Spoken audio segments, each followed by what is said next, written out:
பட்சமாக தீர்ப்பு எழுதுவது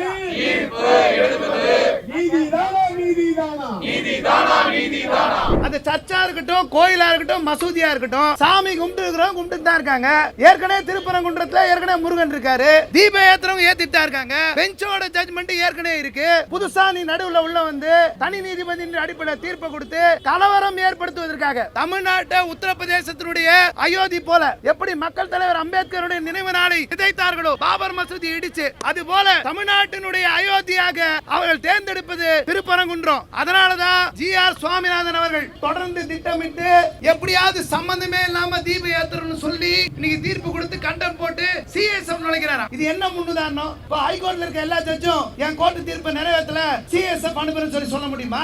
நீங்க நீதிபதிகள் சொன்னதுனாலேயே அதை நாம் வரவேற்கணும், நம்ம வந்து வாய் மூடி அமைதி காக்கணும், மௌனமாகணும் அப்படின்றது எந்த கட்டாயமும் கிடையாது. அவர்கள் நீதிபதிகளா இல்லை மடாதிபதிகளா அப்படின்றது தெரியாத அளவுக்கு தன்னுடைய தீர்ப்புகளில் சொல்றது ஒரு வழக்கறிஞரா பெரிய வருத்தம் அளிக்குது. அரசாங்கத்தினுடைய வழக்கறிஞராக இருந்தவர் தன்னுடைய தீர்ப்புகளில் வந்து குறிப்பா அண்ணாமலை பிரைஸ் பண்ணி ஒரு ஆகச்சிறந்த அரசியல்வாதியின் தீர்ப்பில் எழுதினவர். இன்னைக்கு வந்து எலெக்ஷன் முன்னாடி எப்படியாவது தமிழ்நாட்டில் ஒரு கலவரத்தை ஏற்படுத்தி அந்த கலவரம் மூலமாக ஆர்எஸ்எஸ் சக்திகள், இந்துத்துவ சக்திகள் எப்படியா பெரும்பான்மை ஆட மாட்டாங்களா அப்படின்றத நோக்கி நகர்றாங்க. ஒரு நீதிபதி ஆன பிறகு அவருக்கு எந்த மதமும் இல்லை என்பதுதான் உண்மை. எனவே இன்னும் சொல்ல போனால் பட்டையும் குங்குமமும் மற்றபடி போட்டுக்கொண்டு டயஸில் அமர்வது கூட தவறு என்றுதான் சொல்லுங்க. நன்றாக யோசித்து பாருங்கள். ஒரு நீதிபதியை இறங்கி வந்து நான் இந்த இடத்தை எல்லாம் பார்த்தேனப்பா, அதில் விளக்கு ஏற்றுவதில் தவறே இல்லை, எனவே நான் இப்படி தீர்ப்பு கொடுக்கிறேன். எனவே அவரே சாட்சியாகவும் அவரே அங்க போய் விசாரித்த ஒரு கமிஷனராகவும் அவரே தீர்ப்பு எழுதக்கூடிய நீதிபதியாகவும் தன்னை மாற்றிக்கொள்வது இருக்கிறதே வரலாற்றில் இதுவரை நடந்ததில்லை. ஜி.ஆர். சுவாமிநாதன் கொடுத்த தீர்ப்பையே 2 நீதிபதிகள் கொடுத்த அமர்வு வந்து சரின்னு சொல்லியிருக்காங்களே, சிஎஃப் வீரர்கள் அனுப்பினதும் தவறுன்னு சொல்லியிருக்காங்க. சார், நீங்க அந்த தீர்ப்பை உறுதிப்படுத்தினர் யாருன்னு பாருங்க, அந்த தீர்ப்பை உறுதிப்படுத்தின ஜெயச்சந்திரன் யாருன்னு பாருங்க, அவரும் ஆர்எஸ்எஸ் சித்தாந்த கருத்து உள்ளோட இருப்பாங்க. 2 நீதிபதி அமர்வு கொடுத்ததுனால சரின்னு ஆயிடுமா? ஜனங்க எல்லாரும் சாமி கும்பிடணும். அது சர்ச்சா இருக்கட்டும், கோயிலா இருக்கட்டும், மசூதியா இருக்கட்டும், சாமி கும்பிட்டு தான் இருக்காங்க. ஏற்கனவே திருப்பரங்குன்றத்துல ஏற்கனவே முருகன் இருக்காரு, பார்க்குறவங்க பார்த்துட்டு தான் இருக்காங்க, தீப ஏத்துறவங்க ஏத்திட்டு தான் இருக்காங்க. பெஞ்சோட ஜட்ஜ்மெண்ட் ஏற்கனவே இருக்கு. புதுசா நீ நடுவில் உள்ள வந்து நீங்க தனி நீதிபதியின் அடிப்படை தீர்ப்பை கொடுத்து கலவரம் ஏற்படுத்துவதற்காக தமிழ்நாட்டை உத்தரப்பிரதேசத்தினுடைய அயோத்தி போல எப்படி மக்கள் தலைவர் அம்பேத்கருடைய நினைவு நாளை சிதைத்தார்களோ, பாபர் மசூதி இடிச்சு, அது போல தமிழ்நாட்டினுடைய அயோத்தியாக அவர்கள் தேர்ந்தெடுப்பது திருப்பரங்குன்றம். அதனாலதான் ஜி.ஆர். சுவாமிநாதன்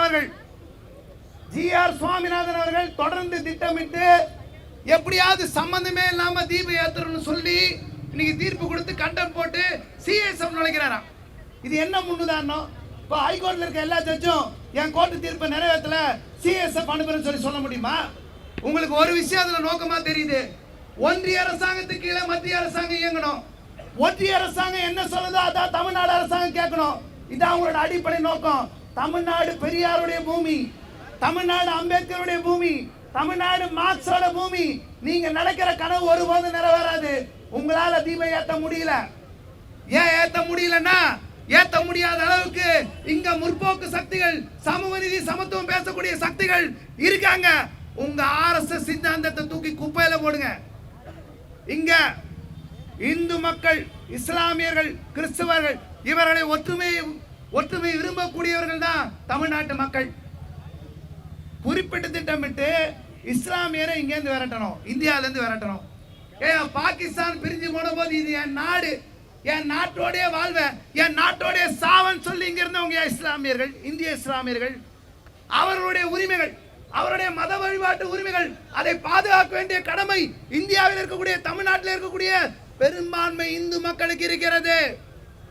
தமிழ்நாடு அரசுக்கு இருக்கிறது.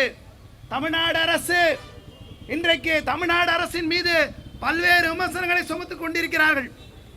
அதிலும் குறிப்பாக ஆர்எஸ்எஸ் கும்பல் எப்படியாவது உள்ள நுழைஞ்சு நம்ம ஆட்சியை பிடிச்சி நம்ம எல்லாத்தையும் இந்து மயமாக்க முடியாதுன்னு நினைக்கிறாங்க. பீகார்ல ஒரு இஸ்லாமியர் கூட நிறுத்தல, உத்தரப்பிரதேசத்துல ஒரு இஸ்லாமியர் கூட நிறுத்தல, தமிழ்நாட்டில இருந்து போன நீதிபதிகள் பட்டியல ஒரு இஸ்லாமியர் கூட இல்ல. இதுதான் ஆர்எஸ்எஸ் சித்தாந்தம். இந்த சித்தாந்தம் ஆபத்தானது. இந்த சித்தாந்தம் இந்து மக்கள், இஸ்லாமியர்கள், கிறிஸ்தவருடைய ஒற்றுமைக்கு ஆபத்தானது. நம்ம எல்லாம் மகிழ்ச்சியா வாழணும். அவங்கவுங்க மத உரிமையோட வாழணும். இந்து மக்கள் இந்து சாமி கும்பிட்டுக்கிட்டோம், இஸ்லாமியர்கள் அல்லாஹ்வை கும்பிட்டுக்கிட்டோம், கிறிஸ்துவர்கள் இன்னைக்கு ஜீசஸை கும்பிட்டுக்கிட்டோம். எல்லாருக்கும் உரிமையானதாக இருக்கணும். ஆனால் ஜிஆர் சாமிநாதன் போன்றவர்கள், நீங்கள் ஏற்கனவே பிஜேபியில் வடக்கஞ்சல் பிரிவில் பொறுப்பில் இருந்திருக்கீங்க, உங்கள் உள்நோக்கம் வெளிப்படுது. அதுதான் ஆபத்து. நாங்கள் நீதிபதிகளும் நீதித்துறையில் சுதந்திரமாக இருக்கணும் நாங்கள் விரும்புகிறோம். நீதிபதிகளுக்கும் அனைத்து விதமான உரிமைகள் இருக்கணும்னு விரும்புகிறோம். அதே நேரத்தில் உங்களை போன்ற நீதிபதிகள் நீங்கள் நீதிபதியாக இருப்பதற்கு தகுதி இல்லை என்பதையும் வழக்கறிஞர் சொல்ல வேண்டிய அவசியம் இருக்கு. நீங்க பதவி விலகணும், பதவி நீக்கம் செய்யப்படணும். ஒருபோது தமிழ்நாடு மதவெறி கும்பலுக்கு சொந்தமானதாக இருக்கக்கூடாது என்று இந்த ஆர்ப்பாட்டத்தை ஏற்பாடு செய்த அனைத்து வழக்கறிஞர் சங்கங்களுக்கும் ஜனநாயக வழக்கறிஞர் சங்க சார்பிலே மனமார்ந்த வாழ்த்துக்களையும் நன்றியையும் தெரிவித்துக் கொள்கிறேன். மதிப்புக்குரிய நண்பர்களே, தோழர்களே, இந்திய வழக்கறிஞர் சங்கம் தமிழ்நாடு பிரிவின் சார்பாக உங்கள் முன் இருக்கிறேன். 2 தோழர் வாஞ்சிநாதன் மிகப்பெரிய போராளி. அவர் போராடிய ஒரு போராட்டத்தில் உங்கள் முன் இதே நிலையில் நிற்கும் போது நாங்கள் 2 கருத்துக்களை முன்வைத்தோம். ஒன்று, எப்பொழுதெல்லாம் போராடுகிற வழக்கறிஞர்கள் பாதிக்கப்படுவார்களோ அப்பொழுதெல்லாம் இந்த கூட்டம் கூடும், போராடும் என்று. இரண்டாவது, எப்பொழுதெல்லாம் நீதிமன்றத்துடைய கண்ணியம் பாதிக்கப்படுகிறதோ அப்பொழுதெல்லாம் நாங்கள் இங்கே கூடுவோம், ஆர்ப்பாட்டம் செய்வோம் என்பது. எனவே இந்த 2 வகையிலும் இப்போது உங்கள் முன்னே நிற்கிறோம்.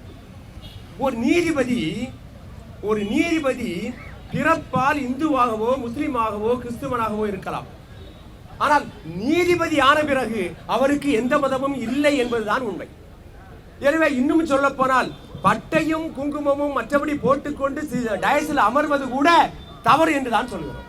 ஏனென்றால் தான் சன்னத்தை எடுக்கும் போது, தான் அந்த ஒரு உரிமையை நிலையாட்டி தான் நீதிபதியாக மாறும் போது என்ன உரிமையை எடுத்துக்கொள்கிறார், என்ன பதவி பிரமாணம் செய்கிறார் என்றால், நான் மத இன ஜாதி வேறுபாடுகளுக்கு அப்பாற்பட்டு நிற்பேன் என்கிறார். எனவே அவ்வாறு ஒரு பதவி பிரமாணத்தை எடுத்துக்கொண்டு தான் டயஸ்ல இருக்கும்போது தன்னுடைய இனத்தை நிறத்தை அப்படியே மாற்றிக்கொள்வதும், எந்த ஒரு RSS கும்பல் இங்கு வருவதற்கு நினைக்கிறதோ அவற்றிற்கு துணை போவதற்குமான ஒரு நீதிபதி இருந்தால் எப்படி தான் பதவி பிரமாணம் எடுத்துக்கொண்ட விஷயத்திற்கு உடன்பட்டு இருக்க முடியும் என்பது எங்களுடைய கேள்வி. இரண்டாவது, எது பெரிது? நீதிபதி, நீதி, எல்லா விஷயங்கள் இருந்தாலும் இந்திய அரசியலமைப்பு சட்டம் தானே பெரிது என்று தானே நாம் திரும்ப திரும்ப வற்புறுத்துகிறோம். ஆனால் இந்திய அரசியலமைப்பு சட்டத்திற்கு உட்பட்டு தானே நீதிபதிகளும் இருக்க வேண்டும். எனவே நான் ஒரு கட்சிக்காக நிற்பேன், நான் ஒரு கட்சிக்காக தூண்டுவேன், நான் RSS கும்பலை திருப்பரங்குன்றத்தில் நிலைநாட்டுவேன் என்பது ஒரு நீதிபதிக்கு அழகா என்றுதான் நாம் நன்றாக புரிந்து கொள்ள வேண்டும். போன வருடம் இந்த தீபம் ஏற்றப்பட்டதா? ஏன் அவசரப்படுகிறேன்? நன்றாக யோசித்து பாருங்கள். ஒரு நீதிபதியை இறங்கி வந்து, நான் இந்த இடத்தை எல்லாம் பார்த்தேனப்பா, அதில் விளக்கு ஏற்றுவதில் தவறே இல்லை, எனவே நான் இப்படி தீர்ப்பு கொடுக்கிறேன். எனவே அவரே சாட்சியாகவும், அவரே அங்கே போய் விசாரித்த ஒரு கமிஷனராகவும், அவரே தீர்ப்பெழுதக்கூடிய நீதிபதியாகவும் தன்னை மாற்றிக்கொள்வது இருக்கிறதே வரலாற்றில் இதுவரை நடந்ததில்லை. நன்றாக புரிந்து கொள்ளுங்கள் அன்புமிக்க தோழர்களே, நண்பர்களே. அவர் சொல்கிறார், சனாதனம் பேசக்கூடிய எவனும் இந்த நாட்டில் தவறே செய்வதில்லை என்று நீங்கள் உறுதியாக நம்புங்கள் என்று சொல்கிறார். எப்படிப்பட்ட வார்த்தை இது! ஒரு நீதிபதியினுடைய வாக்கங்களிலிருந்து, ஒரு நீதிபதியினுடைய வார்த்தைகளிலிருந்து, வாக்கிலிருந்து சொல்ல முடியுமா என்றால், நீங்கள் உங்களை நீதிபதி ஆன பிறகும் எந்த பக்கம் நிற்கிறோம் என்கிறதை தெளிவுபடுத்துகிறீர்கள் என்று அர்த்தம். அது இந்திய அரசியலமைப்பு சட்டத்திற்கு உகந்த அல்ல.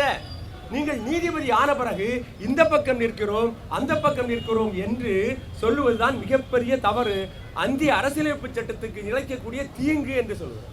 எனவே அப்படிப்பட்ட நீதிபதிகளை எப்படி கையாள வேண்டுமோ, எப்படி நடவடிக்கை எடுக்க வேண்டுமோ அதற்கு இந்த வழக்கறிஞர் குரூப் தயாராக இருக்கிறது என்று நன்றாக புரிந்து கொள்ளுங்கள்.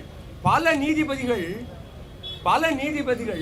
வராந்தாவில் நடந்து செல்லும் போது தான் அந்த பக்கம் இந்த பக்கம் பார்க்க மாட்டார்கள். அப்படிப்பட்ட நீதிபதிகள் இருந்த கண்ணியமிக்க கோர்ட் இது. எனவே இந்த பக்கம் தான் பார்ப்பேன், இது மட்டும்தான் நியாயம், சனாதனம் பேசுபவன் மட்டும்தான் மனிதன், அவன் மட்டும்தான் இந்த உலகில் வாழ வேண்டும் என்றால் இது உள்ளபடியே நடைபெறாது. தமிழ்நாட்டில் நடைபெறுவதற்கான சான்ஸே கிடையாது என்பதுதான் இந்த மிகப்பெரிய கும்பலுடைய அடையாளம். இன்று அடையாளம் நிமித்தமாக தான் செய்து கொண்டிருக்கிறோம். இன்னும் இதனுடைய வலிமை மிகப்பெரிய அளவுக்கு செல்லும் என்பதை நாங்கள் கண்டிப்பாக தெரிவித்துக் கொண்டு வாய்ப்புக்கு நன்றி கூறி விடைபெறுகிறேன். நன்றி, வணக்கம். ஒரு அசாதாரணமான சூழ்நிலை உருவாகியுள்ளது. உள்ளிருந்தே கெடுப்பார்கள் என்று சொல்லுவார்கள். நீதித்துறையினுடைய சுதந்திரத்தை, நீதித்துறையினுடைய கண்ணியத்தை, நீதித்துறையினுடைய மாண்பை, பெருமையை, கீர்த்தியை உள்ளிருந்தே கெடுக்கக்கூடிய வேலையை நீதிபதி ஒருவரே செய்வதுதான் மிகவும் ஒரு அதிர்ச்சியான விஷயம். பிரச்சனையே இல்லாத ஒரு சூழ்நிலையை திருப்பரங்குன்றத்திலே ஒரு பிரச்சனையை ஒரு அவசர கோலத்திலே ஒரு தீர்ப்பை நல்கி, அவசர கோலத்திலே ஒரு கண்டம், அவசர கோலத்திலே திருப்பரங்குன்றத்திற்கு எந்த சம்பந்தமும் இல்லாத நபருக்கு சிஎஸ்எஃப் பாதுகாப்பு வழங்க உத்தரவிட்ட சென்னை உயர்நீதிமன்ற மதுரை கிளையினுடைய நீதிபதி திரு ஜி.ஆர். சாமிநாதனுடைய அவசர கோல உத்தரவு, ஒருதலை பட்சமான உத்தரவு எந்த வகையிலும் அரசியல் சட்டத்துக்கு உகந்தது அல்ல, சட்ட விதிமுறைகளுக்கு உகந்தது அல்ல. நீதிபதி திரு ஜி.ஆர். சாமிநாதன் அவர்கள் பதவியேற்ற காலத்திலிருந்து பல பிரச்சனைக்குரிய தீர்ப்புகளை கூறி வருகிறார். அவர் அரசியல் சட்ட நீதிபதி பதவியை ஏற்கும் போது அரசியல் சட்டம் 3வது அட்டவணைப்படி அவர் எடுத்துக்கொண்ட உறுதிமொழிக்கு முற்றிலும் முரணாக செயல்பட்டு வருகிறார். அரசியல் சட்டத்தையும் நாட்டில் உள்ள நீண்ட நெடிய சட்டங்களையும் உயர் நீதிமன்ற இருநபர் அமர்வின் முடிவுகளையும் தலைகீழாக மாற்றி அவசர கதியிலே பல தீர்ப்புகளை எழுதி வருகிறார். அதாவது எச்சலில் உரளலாம் என்று ஒரு தீர்ப்பு போட்ட போதே 2017ஆம் ஆண்டில், அந்த 24ஆம் ஆண்டில் தீர்ப்பு வந்த போதே இந்தியா முழுவதும் மிகப்பெரிய சர்ச்சை எழுந்தது.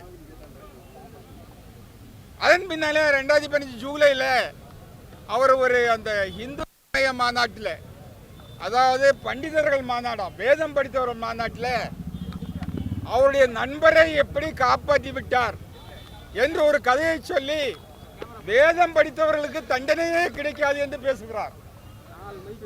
அதை ஒட்டிதான் வாஞ்சிநாதன் அவர்களுடைய பிரச்சனையும் வந்தது. நீதிமன்றத்திலே அவர்கள் ஒரு கோழையா என்று கேட்டார்.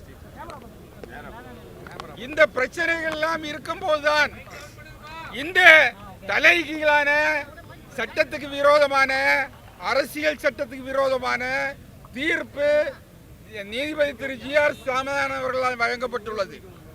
அவருடைய அவசர தீர்ப்பால், ஒருதலைபட்சமான தீர்ப்பால் திருப்பரங்குன்றம் மலையிலே அமைதி கெட்டது மட்டுமல்லாமல் அது தமிழ்நாடு முழுவதும் ஒரு அமைதி கெட்ட சூழ்நிலையை ஏற்படுத்தி வருகின்றது. ஆனால் தமிழ்நாடு அரசு அந்த பிரச்சனையை தீர்க்கமாக, கண்ணியமாக, ஆணித்தரமாக கையாண்ட விதம் என்பது இன்று உலகத்தையே திரும்பி பார்க்க வைத்துள்ளது. நம்முடைய சென்னை உயர்நீதிமன்றமும் உச்ச நீதிமன்றமும் இந்த பிரச்சனைகளை உன்னிப்பாக கவனித்து அவர்கள் முன்னால் இருக்கும் வழக்குகளில் ஒரு சரியான தீர்ப்பை வழங்குவார்கள் என்று நாங்கள் நம்புகிறோம். இன்றைக்கு இருக்கிறது 3 விஷயம். ஒன்று, இந்த மாதிரி தான் ஏற்ற பதவி பிரமாணத்துக்கு விரோதமாக தீர்ப்புகளை ஒருதலைபட்சமாக அவசர கோலத்தில் வழங்கி வரும் நீதிபதி ஜி.ஆர். சுவாமிநாதன் பதவியில் நீடிக்க வேண்டுமா என்ற ஒரு கேள்வி. அவரே அவருடைய பதவியை ராஜினாமா செய்து அவர் இந்து மத தீவிர பிரச்சாரத்துக்கு செய்தல் எங்களுக்கு ஒன்றும் ஆட்சேபனை இல்லை. ஆனால் அவர் பதவியில் நீடித்துக் கொண்டே இந்து மத பிரச்சாரத்தை அவர் செய்ய முடியாது, வேத பிரச்சாரத்தை செய்ய முடியாது. அப்படி அவர் செய்வார் என்றால் சென்னை உயர்நீதிமன்ற தலைமை நீதிபதியும் 3 நீதிபதிகள் அடங்கிய கொலிஜியமும், உச்ச நீதிமன்ற தலைமை நீதியும் 5 நீதிபதிகள் கொண்ட கொலிஜியமும் இப்பிரச்சனையில் உடனே தலையிட்டு அவரை சென்னை உயர்நீதிமன்றத்திலிருந்து உடனே வேறு உயர்நீதிமன்றத்துக்கு இடமாற்றம் செய்ய வேண்டும். ஒன்று அவர் ரிசைன் பண்ணணும், இல்லைன்னா அவரை உடனே இடமாற்றம் செய்யணும். அதுவும் நடைபெறவில்லை என்றால் இந்தியா முழுவதும் ஒரு ஜனநாயகத்தில் நம்பிக்கை உள்ள, மதச்சார்மையில் நம்பிக்கை உள்ள அரசியல் கட்சிகள் அவரை உடனே பதவி நீக்கம் செய்ய இம்பீச்மெண்ட் மோஷன் லோக்சபாவிலும் ராஜ்யசபாவிலும் எடுத்து வர வேண்டும். இந்த கோரிக்கைகளை வேண்டியே இன்றைக்கு இந்த மிகப்பெரிய ஆர்ப்பாட்டம் நடைபெறுகிறது.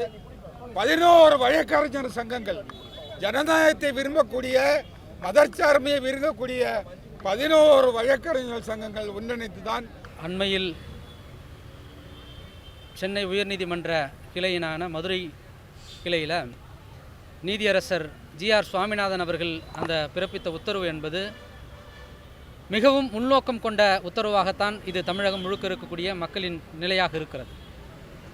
ஏன்னு சொன்னீங்கன்னா, இனி எதிர்வரக்கூடிய 2026 சட்டமன்ற தேர்தலில் இந்திய கூட்டணியும் மதச்சார்பின்மை கூட்டணி, மதச்சார்பற்ற கூட்டணியும் தமிழ்நாட்டிலிருந்து அகற்றிட வேண்டும் என்பதற்காக ஒரு மிகப்பெரிய ஒரு சதி திட்டத்தை தீட்டி, அந்த திட்டத்தை அமல்படுத்துவதற்கு நீதித்துறையை பயன்படுத்துவதற்காக இப்படிப்பட்ட நியாயமான முறையில் தான் நாங்கள் வரோம், இந்த பிரச்சனை நாங்கள் அணுகுகிறோம் என்ற அந்த முறையில் இன்றைக்கு அந்த உத்தரவு பிறப்பிக்கப்பட்டிருக்கிறது. இந்த உத்தரவானது தமிழ்நாட்டில் எடுபடாது. இது ஒன்றும் உத்தரப்பிரதேசோ இல்லை வட மாநிலங்களோ கிடையாது. மாறாக தந்தை பெரியார் பிறந்த மண், புரட்சியாளர் அம்பேத்கரியம் விதைத்திருக்கக்கூடிய இந்த மண்ணில் ஒருபோதும் அவர்களுடைய எண்ணங்கள் நிறைவேறாது, அவர்களுடைய திட்டங்கள் பலிக்காது. அவர் குறித்த ஜட்ஜ்மெண்ட்ல என்ன சொல்றாரு அப்படின்னா, குன்றின் மீது விலக்கேற்றுறது தமிழோட ட்ரெடிஷன் கோட் பண்றாரு. ட்ரெடிஷன் அதுதாங்க, பழக்க வழக்கங்கள் வேறு. அந்த ட்ரெடிஷன் முறை என்பது அந்த கல்லில் இதுவரையில் ஏற்றப்படவில்லை. உங்களுக்கு குறிப்பாக ஒன்று சொல்கிறேன், ஒரு ஆன்லைனில் ஒரு சிஸ்டம் போட்டிருக்கிறாங்க. குறிப்பாக ஆர்எஸ்எஸ் சங்க பரிவாரங்கள் எல்லாம் ஒரு ஆன்லைனில் ஒரு லிஸ்ட்டை போட்டிருக்காங்க. அந்த லிஸ்ட்டில் எங்கெங்கெல்லாம் தேர்தல் நடைபெறுகிறதோ, வேறு எலெக்ஷன் எங்கெங்கெல்லாம் நடைபெறுகிறதோ அந்த மாநிலத்தில் எங்கெங்கெல்லாம் கலவரத்தை தூண்ட முடியும், எங்கெங்கெல்லாம் பிரச்சனைகளை ஏற்படுத்த முடியும் என்று ஒரு பட்டியலே போட்டிருக்கிறாங்க. அந்த வெப்சைட் அவங்களுக்கு வேணால் நான் அப்புறமா தரேன். நான் அந்த வெப்சைட்டில் தமிழ்நாட்டில் 2026 தேர்தலை முன்னிட்டு தான் இந்த திருப்பரங்குன்றம் பிரச்சனையை திசை திருப்புகிறார்கள். முன்னாடி அயோத்தியில் தேர்தல் நடைபெறுகிற போது அங்கே உத்தரவாதம் கொடுத்து தான் ராமர் கோவிலை அங்கே கட்டமைப்போம் என்று பாபர் மசீதை இடித்து ராமர் கோவிலை கட்டினார்கள். அதே திட்டத்தை தமிழ்நாட்டில் அமல்படுத்திட வேண்டும் என்பதுதான் அவர்களுடைய ஒரு ஹிடன் அஜெண்டாவாக இருக்கிறது. அந்த அஜெண்டாவை நடைமுறைப்படுத்துவதற்கு முறையற்ற முறையில் போனால் மக்களுக்கு இங்கே கண்டுபிடித்து விடுவார்கள் என்பதற்காக நீதித்துறையின் மூலமாக ஒரு ரிட் பெட்டிஷன், அந்த ராமசிவன் என்பவர் ஒரு சனாதனவாதி தேர்தலுக்கு தான் வருவார். கிட்டத்தட்ட 4 வருஷமாக அவர் எங்கே இருக்கிறாரு, எப்படி இருக்கிறாருலாம் தெரியாது. கடந்த முறை தேர்தல் நடக்கிற போது இங்கே சில பிரச்சனைகளை ஏற்படுத்தினார். அதோடு 2026 தேர்தல் நடைபெறுகிற இந்த நிலையில் ஒரு ரிட் பெட்டிஷனை தாக்கல் செய்கிறார். அத்தகைய ரிட் பெட்டிஷன் எல்லாம் அட்மிஷன் ஸ்டேஜிலேயே டிஸ்மிஸ் பண்ண வேண்டும். ஏனென்று சொன்னால் இந்திய அரசியலமைப்பு சட்டம் ஆர்டிகல் 15 தெளிவாக சொல்லுகிறது, இந்த அரசோ அல்லது தனிநபரோ குடிமகனோ மதத்தின் பெயராலோ சாதியின் பெயராலேயோ அல்லது ரேஸ் என்ற அந்த கலர் பேஸில் எந்த விதமான டிஸ்கிரிமினேஷனும் இருக்கக்கூடாது, அதை ப்ரொஹிபிட் பண்ணணும்னு சொல்லிட்டு அரசியலமைப்பு சட்டம் 15 சொல்லுகிறது. அப்படி தெளிவாக இருக்கிற போது ஒரு நீதியரசர், அரசியலமைப்பு சட்டத்தின் பால் நீதி வழங்கக்கூடிய நீதியரசருக்கு இது தெரியாதா? இது அட்மிஷன் ஸ்டேஜில் டிஸ்மிஸ் செய்திருக்க வேண்டும். ஆனால் இதை அவர் என்டர்டெயின் பண்ணி இதை அட்மிஷன்லேருந்து அடுத்தடுத்த கட்டத்துக்கு கொண்டு போயிட்டு திட்டமிட்டு தேர்தலை மனதில் வைத்து தான் இந்த கூட்டணியை எப்படியாவது சிதைக்க வேண்டும், இந்த கூட்டணியை குழப்பத்தை ஏற்படுத்திட வேண்டும் என்பதற்காக இவர்கள் திட்டமிட்டு இந்த உத்தரவை பிறப்பித்திருக்கிறார்கள். இந்த உத்தரவை ஒருபோதும் தமிழக அரசு நடைமுறைப்படுத்தாது. தமிழக அரசோடு நாங்கள் துணை நிற்போம் என்ற இந்த நேரத்தில் தெரிவிச்சுக்கிறோம். எல்லா மலைகளிலுமே அந்த திருப்பரங்குன்றம் மலை மட்டும் இல்லைங்க, பக்கத்தில் நீங்கள் எங்கெங்கெல்லாம் மலைகள் இருக்கிறதோ அந்த இடத்தெல்லாம் பார்த்தீங்கன்னா அளவைக்கல் எதுக்காக அந்த மலை மேலே வைக்கிறாங்கன்னு சொன்னால் ஜூரிஸ்டிக்ஷன் பிரிப்பாங்க. அந்த பார்டருக்காக மலை மேலே இருக்கிறது ஒரு ஐடென்டிஃபிகேஷனுக்காக வைக்கப்படக்கூடிய அந்த தூண் தான். அந்த தூணை பார்த்தீங்கன்னா திட்டமிட்டு இவங்க ஏதோ ஏற்கனவே அங்கே தீபம் ஏற்றப்பட்டா இப்போ திருவண்ணாமலையிலே தீபம் ஏற்றுகிறார்கள். எல்லாமே இது ஆர்டிஃபிஷியல் தீபம் தான். எங்கே அவங்க நேச்சுரல் தீபம் ஏற்படுகிறது? அங்கே ஐயப்ப மலையில் ஏற்றப்படுகிற தீபமே ஆர்டிஃபிஷியல்னு சொல்லிட்டாங்க. அப்படி இருக்கிற போது திருவண்ணாமலையில் தான் இது பிரசித்தியமாக பெரும்பான்மையாக இந்து மக்கள் போய் கொண்டாடுவார்கள். திருப்பரங்குன்றம் என்பது முருகப்பெருமானுக்கானது. அதில் தீபம் ஏற்ற வேண்டிய அவசியமே கிடையாது. அப்படி முன்னாடி பழக்கத்தில் இருந்தாலும் கூட அதில் பல்வேறு நெறிமுறைகளை அரசும் நீதித்துறையும் இங்கே மக்களுக்கு தெளிவுபடுத்தி இருக்கிறது. அதில் தேவையற்ற செயல் என்று ஏற்கனவே அரசுக்கு பரிந்துரைகள் பல முறை சொல்லிவிட்டார்கள். ஆனால் திட்டமிட்டு வேறு எங்கேயும் அவங்களால் பிரச்சனை ஏற்படுத்த முடியவில்லை. இந்த வருகிற தேர்தலில் குழப்பத்தை ஏற்படுத்துவதற்காக வேறு எங்கேயுமே பல இடத்துல அவர் தேடி பார்க்குறாங்க. ஆனால் இங்கே தமிழ்நாட்டை பொறுத்த வரைக்கும் ராமர் உடைய சொல்லி அந்த இது பலிக்கவில்லை என்பதற்காக முருகப்பெருமானமை கையில் எடுக்கிறார்கள். முருகன் வந்து அங்கே எல்லா மலைகளும் ஐயப்ப மலையில் போனீங்கன்னா கூட கீழே இருந்து ஒரு இஸ்லாமிய ஒரு தர்காவை தாண்டி தான் நம்ம போனோம். இது மரபு. இப்போ நாங்களெல்லாம் இந்துக்கள் தானே, பிறப்பால் நாங்கள் எல்லாம் இந்துக்களாகத்தானே இருக்கிறோம். அப்படி இருக்கிற போது அங்கே நடைமுறையில் இருக்கக்கூடிய ஏன் சிதைக்கிறீர்கள்? அதுவும் இவர்கள் எல்லாம் மறைமுகமாக போனார்கள் என்று சொன்னால் அவர்கள் வந்து இதை வந்து மக்கள் ஏற்றுக்கொள்ள மாட்டார்கள் என்பதற்காக தான் ஒரு ரிட் பெட்டிஷனை தாக்கல் செய்து அந்த ரிட் பெட்டிஷன் மூலமாகத்தான் இவர்கள் வந்து அதை நடைமுறைப்படுத்துவதற்கு சாத்தியம். ஆகவே நாங்கள் தெளிவாக சொல்லுகிறோம், அது அளவைக்கல் தான். அது பிரிட்டிஷார் பீரியட்லேருந்து அது வந்து பாதுகாக்கப்பட்டு வருகிறது. ஒரு சில இடங்கள் அது சிதைந்து போய் கிடக்கிறது. ஆனால் திட்டமிட்டு அதை வந்து ஒரு தீபம் ஏற்றுகிற கல் என்று அப்பட்டமாக ஒரு பொய்யை சொல்லி அவர்கள் வந்து திசை திருப்ப முயற்சிக்கிறார்கள். அது முற்றிலுமாக தோல்வி அடைந்த ஒரு விஷயமாகத்தான் போகும். இதுக்கு முன்னாடி எந்த ஜட்ஜும் சொல்லி ஒரு வழக்குக்காக நேரடியாக போய் ஆய்வு பண்ணது கிடையாது. ஆனால் இந்த வழக்கில் இவரே நேரடியாக போகிறாரு, ஆய்வு பண்ணுறாரு. ஆய்வு பண்ண முடிவில் தான் வந்து தீபம் ஏற்றலாம் உத்தரவு போடுறாரு. அதுதான் சார் ரொம்ப கான்ஸ்டியூஷன் வயலேஷன் சார். அது வந்து நீதிபதிகளாக பொறுப்பேற்கிற போது அங்கே வந்து அரசியலமைப்பு சட்டத்தின் மேலே வந்து ஒரு உறுதிமொழி ஏற்று தான் வருகிறார்கள். உறுதிமொழி ஏற்கிறவர்கள் எல்லாம் எதற்கும் நாங்கள் வந்து இடம் கொடுக்க மாட்டோம், மதத்தின் பெயரால் சாதியின் பெயர் இடம் கொடுக்க மாட்டோம் என்று தான் அங்கே வந்து உறுதிமொழி ஏற்று வருகிறார்கள். ஆனால் தற்போது அவர் செய்திருப்பது என்பது அந்த விதிமுறையே மீறி இருக்கிறார். பல இடத்துல வந்து ஒரு அட்வொகேட் கமிஷன் போடுவாங்க. ஒரு டிஸ்பியூட் இருக்குதுன்னு சொன்னால் அந்த இடத்துல போயிட்டு ஒரு அட்வொகேட் கமிஷனை போயிட்டு இதுவரையில் ஒரு சில இடங்கள் தவிர்த்து இந்த நீதியரசர் என்பவர் அவராகவே தன்னிச்சையாக உத்தரவு போட்டுவிட்டு அவராகவே இன்ஸ்பெக்ஷன் போகிறார். இது முற்றிலுமாக அரசியலமைப்பு சட்டத்திற்கு புறம்பான விஷயம் என்று நாங்கள் குற்றம் சாட்டுகிறோம். தமிழ்நாடை வந்து திருப்பரங்குன்றத்தை பர்டிகுலராக அயோத்தியாவை மாற்றணும் முடிவு பண்ணுறாங்க. அப்போ அயோத்தியா மாற்றினா கலவரம் தேட்டத்துக்கு இவங்களுக்கு தேவையானது வந்து இந்து கோயிலும் மசூதியும் எங்கன்னா பக்கத்தில் இருக்கா, இதை வச்சு ஏதாவது கலவரம் பண்ண முடியுமான்றது தான் பிரச்சனை. அப்போ தர்கா அங்கே இருக்குன்னா ஏற்கனவே அங்கே தர்கா இருக்கும்போது இந்த பர்டிகுலர் பாயிண்ட்டை எப்படியா கலவரம் உருவாக்க முடியுமா அப்படின்றது அவங்களோட அடிப்படை மைய நோக்கம். ஏற்கனவே இந்த தீபத்தூண் சம்மந்தமாக தீர்ப்பு இருக்குது, இரு நீதிபதி அவரோட தீர்ப்பு இருக்குது. இவர் தனி நீதிபதியாக அதுக்கு மாற்று தீர்ப்பை வழங்குறாரு. அந்த தனிமை தீர்ப்புக்கு இரு நீதிபதிகள் அவர் தீர்ப்பு அடுத்தடுத்து போகிறாங்க. இதில் என்னென்னா ஏற்கனவே இவர் வந்து ஒன்றிய அரசாங்கத்தினுடைய வழக்கறிஞராக இருந்தவர்.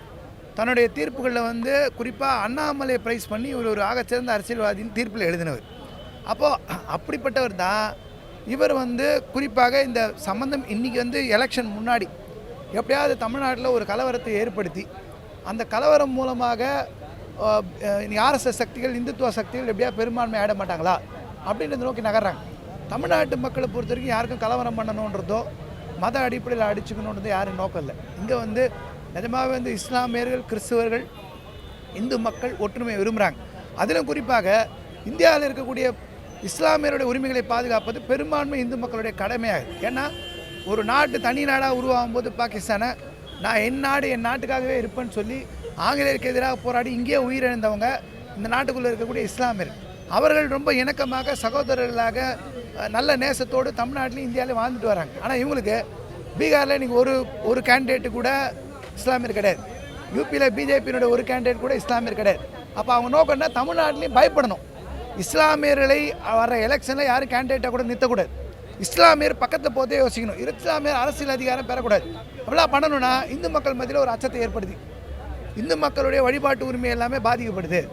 பாருங்கள், இஸ்லாமியர் வந்து தர்கா வச்சுருக்காங்க, மற்றது வச்சுருக்காங்க, அங்கே போய் பிரச்சனை பண்ணுறாங்கன்ற ஒரு தோட்டத்தை உருவாக்கி எப்படியாவது கலவரக்காரர்களை உள்ளே நுழைப்பது, கலவரக்காரர்களை உள்ளே நுழைத்து திட்டமிட்டு எண்ணத்தோடு இது ஆர்எஸ்எஸ் பூமியாக மாற்றுவது, எப்பயும் ஒரு பதட்டத்தில் தமிழ்நாடை வச்சிருப்பது. அப்போ ஒரு மதச்சார்பின்மை விஷயத்தை தமிழ்நாட்டில் பெரியாரிய அம்பேத்கரே மார்க்சிய கொள்கைகள் ஊறி போன மாநிலமாக இருக்குது. அப்போ இங்கே அவர் என்ன நினைக்கிறாருன்னா, நான் சிஎஸ்எஃப் கொண்டு வருவேன். ஒரு தனி இப்போ நீதிபதிலாம் இருக்காங்க, எல்லாமே சிஎஸ்எஃப் பாதுகாப்போட தீர்ப்பு நிறைவேற்றினா எங்கே போய் முடியும்? ஆனால் அதில் அர்த்தம் என்ன இருக்குன்னா, ஸ்டேட் கவர்மெண்ட்டோட உரிமையெல்லாம் எனக்கு மெயின் கிடையாது. நான் வந்து மத்திய தொழில் பாதுகாப்பு ஒன்றிய அரசு என்ன சொல்லுதோ அதுதான், நாங்கள் ஒன்றிய அரசு சித்தாந்தம் என்ன வச்சுருக்கோம் அதுதான், இது அதோட இண்டிகேஷன். அப்போ அதை பொறுத்து எப்படியாவது வந்து மத்திய சிஎஸ்எஃப் உடைய அவங்கள கூட்டு வந்து பண்ணுறதுன்னு சொல்கிறது இருக்குல்ல, இது கூட ஒன்றிய அரசு கீழே தமிழ்நாடு அரசு இயங்கணும்னோ மாநில உரிமைகள் ஒன்றிய அரசினுடைய அவங்களோட உரிமைகளுக்கு உட்பட்டு தான் நடக்கணுன்றதோட சம்மந்தப்படுது. ஒரு மோசமான ஒரு மதவெறி ஆட்டத்தை தமிழ்நாட்டில் நிகழ்த்துக்கு திட்டமிட்டிருக்காங்கன்றது எங்களோட குற்றச்சாட்டு. இந்த பாஜக தரப்பு என்ன சொல்கிறாங்க அப்படின்னா, இஸ்லாமியர்கள் வந்து திருப்பரங்குன்றம் மலை மீது தீபம் ஏற்றதுக்கு எந்த எதிர்ப்புமே தெரிவிக்கலன்னு சொல்லி நயினார் நாகேந்திரன் பேசுகிறாரு. ஏன் இஸ்லாமியர் தான் எதிர்ப்பு தெரிவிக்கணும் ஏதாவது இருக்கா? தமிழ்நாட்டில் கூட இப்போ இங்கே இந்த போராட்டங்கள் 11 சங்கம் ஈடுபட்டோம். 11 சங்கங்களையும் பெரும்பான்மை வந்தவங்க எல்லாமே இந்து மதத்தில் பிறந்தவர்கள் தான். இங்கே இருக்கிற 90% வழக்கறிஞர்கள், நீங்கள் நூற்றுக்கணக்கான வழக்கறிஞர்னா 90% பேர் இந்து மக்களாக பிறந்தவங்க தான். அவங்க தான் இது தப்புன்னு சொல்கிறாங்க. ஏன் இஸ்லாமியர் தான் போராடணுமா? இஸ்லாமியர் ஏதாவது போராட்டம் பண்ணி அதில் ஏதாவது கலவரம் உண்டு பண்ணி அவங்கள ஏதாவது தாக்குதல் நடத்தலாம் திட்டமிட்டிருப்பாங்க. அப்போ அந்த அடிப்படையில் இஸ்லாமியர் தான் போராடணும்னு சொன்னால் தப்பு.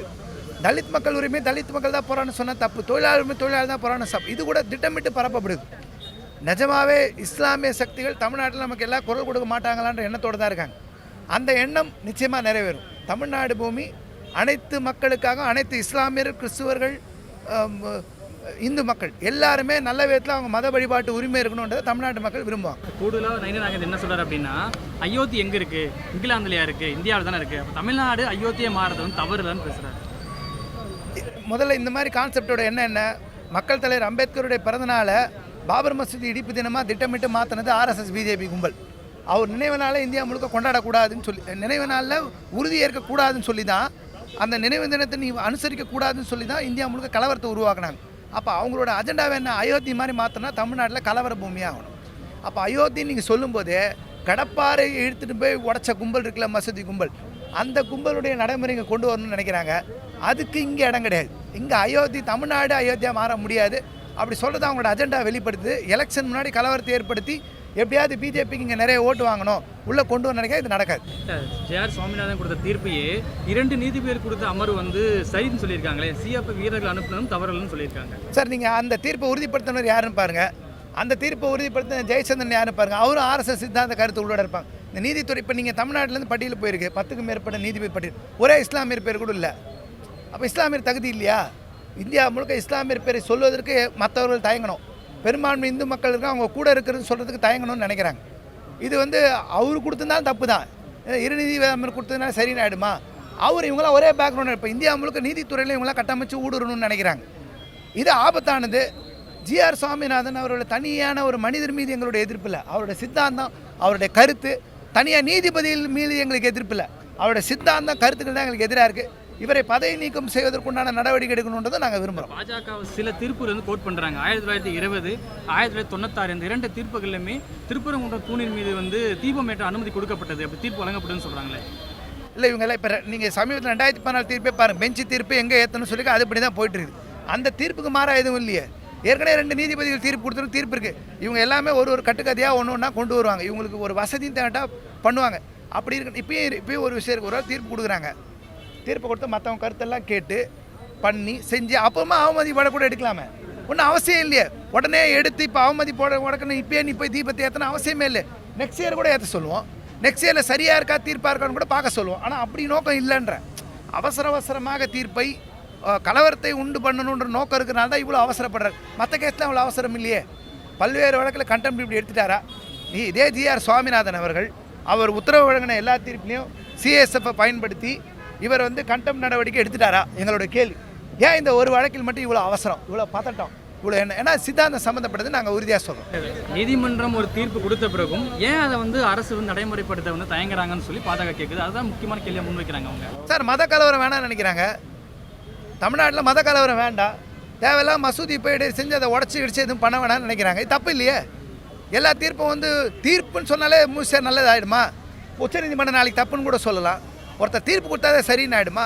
தீர்ப்பை விமர்சனம் பண்ணக்கூடாதுன்னு மிரட்டுறாங்க. எந்த தீர்ப்பும் அரசியலமைப்பு சட்ட உரிமைக்கு உட்பட்டு விமர்சனம் செய்யலாம். இதுதான் தீர்ப்பு, இதுதான் சட்டம், இதான் அரசியலமைப்பு கொடுத்துருக்கூட கான்ஸ்டியூஷன் ரைட்ஸ். ஆனால் தீர்ப்பை விமர்சனம் பண்ணக்கூடாதுன்னு மிரட்டுற லெவல் கூட நீங்கள் போகிறாங்க. இது தமிழ்நாட்டில் இது நடைமுறைக்கு வராது. இங்கே கலவரத்தை ஏற்படுத்துறதுக்கும் இங்கே பிரிக்கிறதுக்கும் பிஜேபி இதன் மூலம் பெரும்பான்மை சக்தியை பெறதுக்கும் வாய்ப்பு கொடுக்கக்கூடாதுன்றதுனால தான் நீ போராட்டம் நடத்திடும். சார் வணக்கம் சார். திருப்பரங்குன்றம் மலை மீது தீபம் ஏற்றுவதற்கான அனுமதியை நீதிபதி ஜி.ஆர். சுவாமிநாதன் கொடுத்திருந்தார். அதன் தொடர்ச்சியாக போடப்பட்ட 144, அதன் பிறகு இந்து முன்னணி, பாஜக, காவல்துறைக்கும் ஏற்பட்ட அந்த தள்ளுமுள்ளு தொடர்ச்சி எப்படி சார் பார்க்குறீங்க? இல்லை, ரொம்ப தமிழ்நாட்டில் இந்த சம்பவம் நடந்திருப்பது ரொம்ப துரதிருஷ்டவசமான ஒரு விஷயம். தொடர்ந்து பாஜக உள்ளிட்ட இந்து முன்னணி போன்ற மதவாத அமைப்புகள் இந்தியாவில் ஒரு பிளவுவாத, ஒரு வகுப்புவாத அரசியலை தொடர்ந்து முன்னெடுத்து நடத்தி வரக்கூடிய சம்பவத்தின் ஒரு பகுதியாகத்தான் இன்றைக்கு இங்கே மதுரையில் திருப்பரங்குன்றத்தில் நடந்திருக்கக்கூடிய அந்த சம்பவத்தை பார்க்க முடியுது. ஏற்கனவே இந்த பாஜக கட்சியாக இருக்கட்டும் இல்லைனா வந்து இந்து முன்னணியாக இருக்கட்டும், இவங்க ஏற்கனவே வந்து தமிழ்நாட்டில் இந்த முருகன் என்கின்ற கடவுளின் பெயராலே இங்கே ஒரு மத கலவரத்தை நடத்துவதற்கு கடந்த சில ஆண்டுகளாகவே தொடர்ந்து முயற்சி செஞ்சுட்டு வந்திருந்தாங்க. ஏற்கனவே முருகனுக்கான ஒரு சிறப்பு மாநாட்டை வந்து மதுரையில் நடத்தின அடிப்படையில் தொடர்ந்து அதனுடைய ஒரு தொடர்ச்சியாகத்தான் இன்றைக்கு திருப்பரங்குன்றத்தில் இந்த மத கலவரத்தை ஏற்படுத்தக்கூடிய வகையில் தான் இன்றைக்கு நீதிமன்றத்தில் ஒரு வழக்கை அவங்க தொடுத்திருந்தாங்கன்றதான் பார்க்க வேண்டியது இருக்குது. ஏற்கனவே உங்களுக்கு நம்ம அனைவருக்கும் ஞாபகம் இருக்கும், 1992 பாபர் மசூதி இடிப்பு சம்பவம். அதை தொடர்ந்து இந்தியாவில் அவங்க வந்து மத அரசியல் மூலமாகத்தான் இன்றைக்கு ஒவ்வொரு மாநிலத்திலும் அவங்க வந்து இந்த மத அரசியலை முன்வைத்து தான் அவங்க வந்து ஆட்சியை பிடிக்கக்கூடிய ஒரு செயலாகத்தான் இன்றைக்கு தமிழ்நாட்டிலும் அப்படி ஒரு மதவெறி அரசியலை முன்னிறுத்தி இன்றைக்கு இங்கே ஆட்சியை பிடிப்பதற்காக அவங்க முயற்சி செஞ்சுட்டு வராங்கன்னு பார்க்க வேண்டியது இருக்குது. தமிழ்நாடு காவல்துறை இருக்கும்போது மனு போட்ட 10 பேர் கூட வந்து சிஐஎஸ்எஃப் வீரர்கள் வந்து போகலாம், அவங்க கூட போய் வந்து தீபம் ஏற்றணும் சொல்கிறது, அது எப்படி பார்க்குறீங்க சார்? இல்லை, சிஐஎஸ்எஃப்பை வந்து நீதிபதி சுவாமிநாதன் அவர்கள் அவர் வழக்கு போட்டவங்களுக்கு பாதுகாப்பாக அனுப்பி வைத்திருப்பது என்பது ஒரு விரும்பத்தகாத ஒரு துரதிருஷ்டவசமான ஒரு சம்பவமாக தான் பார்க்க வேண்டியிருக்கு. என்னன்னு சொன்னால், சிஏஎஸ்எஃப் என்பது அங்கே மதுரையில் இருக்கக்கூடிய மதுரை உயர்நீதிமன்றத்தினுடைய பாதுகாப்பிற்காக நியமிக்கப்பட்ட இருக்கக்கூடிய ஒரு அமைப்பு. அப்படி இருக்கக்கூடிய சூழலில் இன்றைக்கு ஒரு வழக்கில் வழங்கப்பட்டிருக்கக்கூடிய தீர்ப்பிற்காக அவர்களுக்கு வந்து அதை எக்ஸிக்யூட் பண்ணுறதுக்காக நீங்கள் இந்த சிஏஎஸ்எஃப்பை பயன்படுத்துறதுன்னு சொல்லி ஒரு நீதிபதி அப்படி ஒரு முயற்சியை எடுத்தாருன்னு சொன்னால், நாளைக்கு அதே போன்ற ஒரு நடவடிக்கையை இருக்கக்கூடிய அனைத்து நீதிபதிகள் எடுப்பது என்பது ஒரு நடைமுறையாக மாறிவிடும். அந்த நடைமுறை என்பது தவறான ஒரு செயலாகத்தான் பார்க்க வேண்டியது இருக்குது. பாஜகவுடைய தலைவர் நயினா நாகேந்திரன் என்ன சொல்கிறார் அப்படின்னா, அயோத்தி எங்கே இருக்குது? இங்கிலாந்துலையா இருக்குது? இந்தியாவில் தானே இருக்குது. தமிழ்நாடு வந்து அயோத்தியா மாறதில் என்ன தவறு இருக்குன்னு கேட்குறேன். அயோத்தி என்பதே முதல்ல வந்து ஒரு தவறான ஒரு கருத்தியல். அவங்க வந்து அயோத்தியில் நடந்த சம்பவம் நமக்கு அனைவருக்கும் நினைவு இருக்கும்.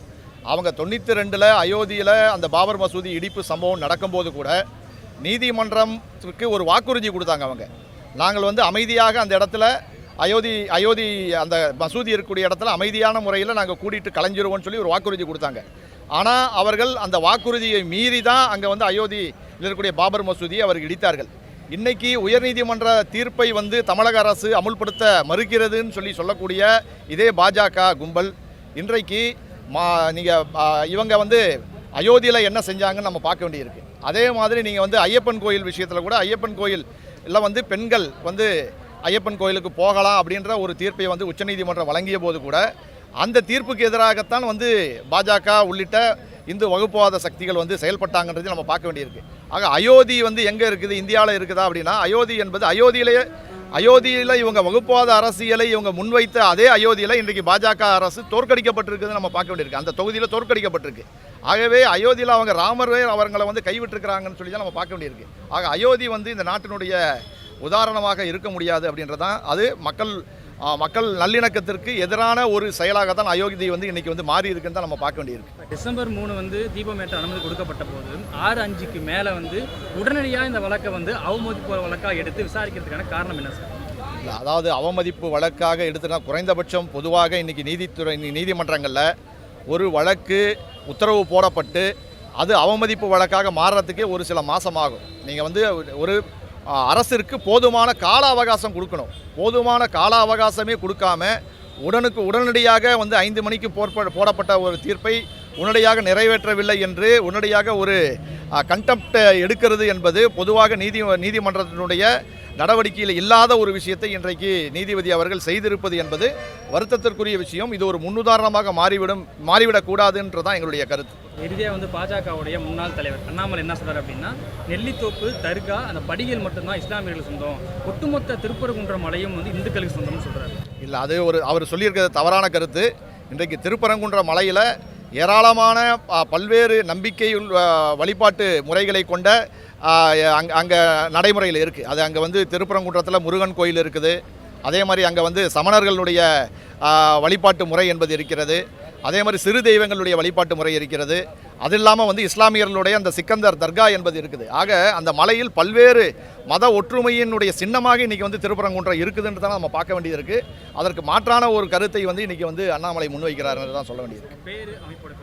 என்னுடைய பெயர் சிவகுமார், அகில இந்திய வழக்கறிஞர்கள் சங்கத்தினுடைய மாநில பொதுச் செயலாளர். அதாவது அவர்கள் வந்து இன்றைக்கு பாஜக அயோத்தியில் வந்து அந்த அவங்க எக்ஸிக்யூட் பண்ண அந்த மசூதியை இடிப்பு சம்பவத்திற்கு பிறகு அவர்கள் வந்து மதுராவை மீட்போம் அப்படின்ற ஒரு கோஷத்தை முன் வச்சாங்க.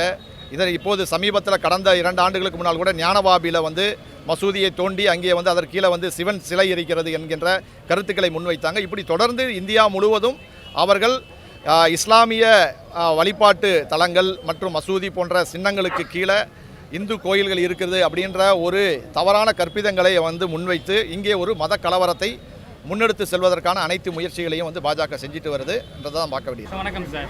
திருப்பரங்குன்றம் மலை மீது வந்து தீபம் ஏற்றுவதற்கான அனுமதியை ஜிஆர் சுவாமிநாதன் வந்து கொடுத்திருந்தாரு.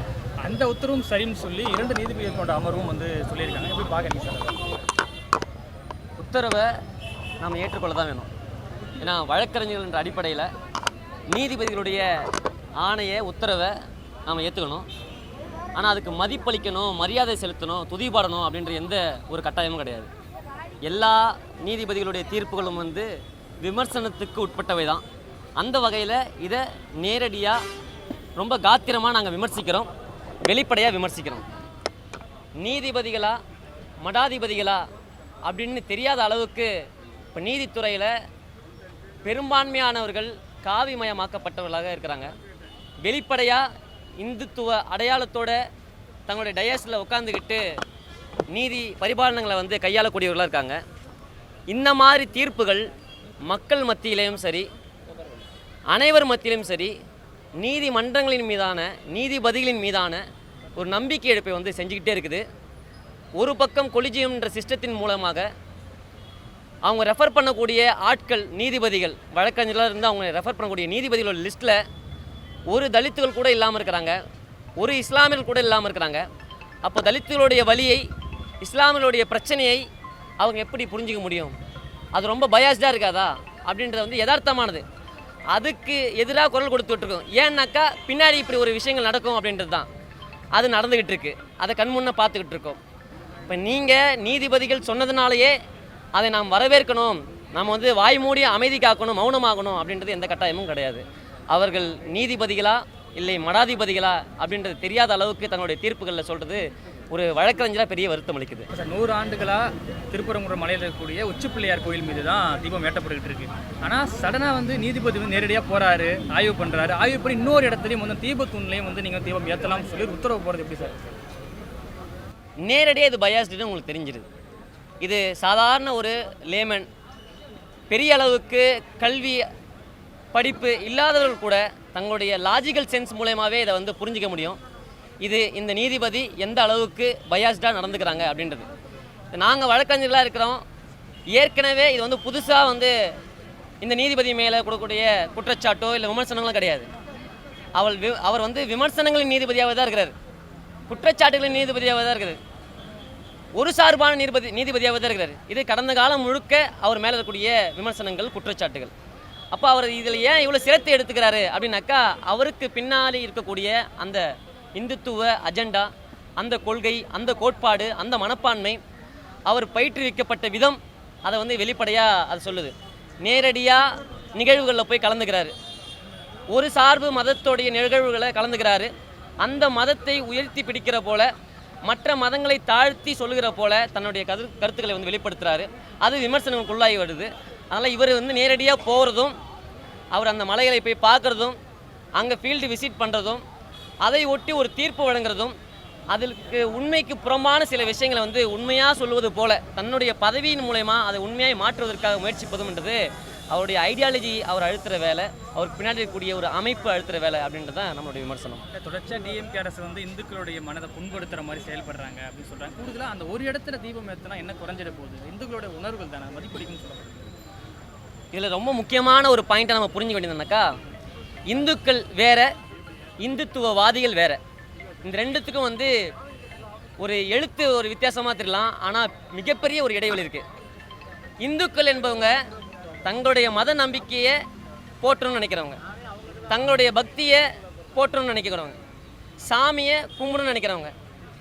இந்துக்களும் இஸ்லாமியர்களும் மதத்தால் வேறுபட்டிருந்தாலும் அவர்கள் ஒரு தாய் பிள்ளைகள் அப்படின்னு நினைக்கக்கூடியவங்க. அவங்க இஸ்லாமியர்கள் வந்து ஒரு நோன்பு துறக்கிறாங்கன்னா அந்த நோன்பு துறப்பில் கலந்துக்கணும்னு நினைக்கிறவங்க இந்துக்கள். அந்த நோன்பு கஞ்சி வாங்கி குடிக்கக்கூடியவங்க இந்துக்கள். வேளாங்கண்ணி மாதாவுக்கு பாத யாத்திரையாக போகிறாங்கனாக்கா இஸ்லாமியர்களும் இந்துக்களும் வந்து அவங்களுக்கு மோர் கொடுக்குறதோ உணவு கொடுக்குறதோ செய்வாங்க. இந்துக்கள் பார்த்தீங்கன்னாக்கா இஸ்லாமியர்களுடைய நிகழ்வுகளில் போய் கலந்துக்கிட்டு அவங்களுக்கான விஷயங்களை செய்வாங்க. இஸ்லாமியர்கள் இந்துக்களுடைய நிகழ்வில் கலந்துக்கிட்டு அவங்களுக்கான விஷயத்தை வந்து செய்வாங்க. இந்த மத நல்லிணக்கத்தை பேணக்கூடியவர்கள் இந்துக்கள். ஆனால் இந்துத்துவவாதிகள் என்பவர்கள் வேறு. இந்துக்கள் மட்டும்தான் இந்த உலகத்தில் வாழணும், இந்த இந்தியாவில் வாழணும். இந்துக்கள் அல்லாதவர்களுக்கு வந்து இந்த இந்தியா சொந்தம் கிடையாது, அவர்கள் அகதிகளாக போகணும், இல்லை சாகணும், இல்லை வெளியேறணும். இந்த அஜெண்டாவை பேசக்கூடியவங்க இந்துத்துவவாதிகள். இந்தியாவுடைய பெரும்பான்மை இந்துக்கள் தான். அவர்கள் வந்து இஸ்லாமியர்கள் எங்கள் சொந்தங்கள்னு சொல்கிறாங்க. இந்துத்துவவாதிகள் வந்து ரொம்ப குறைவானவர்கள். அவங்க வந்து இஸ்லாமியர்கள் வெளியேறணும்னு சொல்கிறாங்க. இங்கே நீங்கள் வந்து இந்துக்களுடைய உணர்வு புண்பட்டுதான் சொல்கிறாங்க இல்லையா, அது உண்மை கிடையாது. இந்துத்துவவாதிகளுடைய நோக்கம் வந்து அடிபட்டுக்கிட்டே இருக்குது, அதுதான் உண்மை. அதை யார் அடிபடுறது, யார் இடிக்கிறது, யார் விமர்சனம் பண்ணுறது, யார் எதுக்கிறது, களத்தில் நின்று கடுமையாக போராடுறதுன்னு பார்த்தீங்கன்னாக்கா இந்துக்கள் தான். இந்த டிஃப்ரென்ஸ் உங்களுக்கு புரிஞ்சிடும். எதுக்கிறது தான் இந்துக்கள். யாரை எதுக்குறாங்கனாக்கா இந்துத்துவவாதிகள். இஸ்லாமியர்கள் மேலே இருக்கணுன்றதை ஆதரிக்கிறவங்க இந்துக்கள். இந்த தூணில் எடுத்தனாலே போதும், உச்சி பிள்ளையார் கோயிலுக்கு மேலே வந்து தீபம் ஏற்றினாலே போதும், அதுதான் நம்மளுடைய கஸ்டமரி ப்ராக்டிஸ், அதுதான் பழக்க வழக்கம். அது செய்தாலே போதும். கலவரத்தை தூண்ட நினைக்கக்கூடிய இந்துத்துவவாதிகள் உள்ளே விடக்கூடாதுன்னு யார் எதுக்குறாங்கனாக்கா இந்துக்கள் எதுக்குறாங்க. அப்போ இந்துக்கள் வேற, இந்துத்துவவாதிகள் வேற. இந்துத்துவவாதிகள் தங்களுடைய போர்வையை வந்து போத்திக்கிட்டு இந்துக்கள்ன்ற முகமொழியை அடைஞ்சிட்டு வராங்க. அதை நம்புறதுக்கு தமிழ்நாடு வந்து தயாராக கிடையாது. இன்னொரு இந்த தமிழ்நாடு அப்படின்றதுல, இந்த தமிழ்நாடு மண்ணுன்றது எல்லாருக்கும் தெரியும். இது பெரியாருடைய மண். இந்த பெரியாருடைய மண்ணில் ஜெய் ஸ்ரீராமுக்கோ பாரத் மாதா கி ஜெய்க்கோ எந்த வேலையும் கிடையாது, ஒரு பயனும் கிடையாது. இங்கே வந்து யாதும் ஊரே யாவரும் கேளீர் அப்படின்ற ஒரு பரந்துபட்ட மனப்பான்மையோடு எல்லா உலகத்தில் கூட எல்லாரும் எங்களுடைய சொந்தம்னு சொல்லக்கூடிய தமிழ் சொந்தங்கள் வாழக்கூடிய இந்த பகுதி, இதில் உள்ளே பூந்து அயோத்தியா மாற்றுவோன்னு சொல்லக்கூடிய அயோக்கியர்களுக்கு இந்த இடம் வந்து இடம் அளிக்காது. இங்கே நாங்கள் காத்திரமாக எதிர்ப்போம். பெரியாருடைய கைத்தறியின் மூலமாக பாரத் மாதா கி ஜெய் ஸ்ரீராம் சொல்லி இங்கே கலவரத்தை தூண்டக்கூடிய இந்துத்துவவாதிகள் RSS சங் பரிவார கும்பல்களை விரட்டி அடிப்போம். எந்த விலை கொடுத்தாலும் இதை நாங்கள் வந்து அனுமதிக்க முடியாது. We will face the consequence.